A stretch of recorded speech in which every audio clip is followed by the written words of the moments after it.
fix this problem or know how you can do that on your XAVPN app. So all you have to do, so you just click here on settings, click on it here. When you just click here on settings here, it's going to take you to this list here. It's going to show for your list like this here. Then you go down, just keep going down, then you click here on apps. So when you just click on apps, it's going to take you to this list. Until you're looking for XAVPN app, or just click on search. So then here at XAVP, sorry, at here XAVPN app, it's going to show for you like this here. Click on it.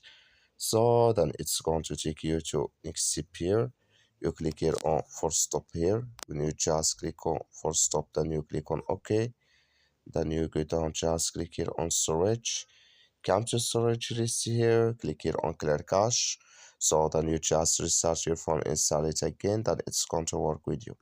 That's all you have to do. Thank you for watching. Don't forget to support us by liking and subscribe.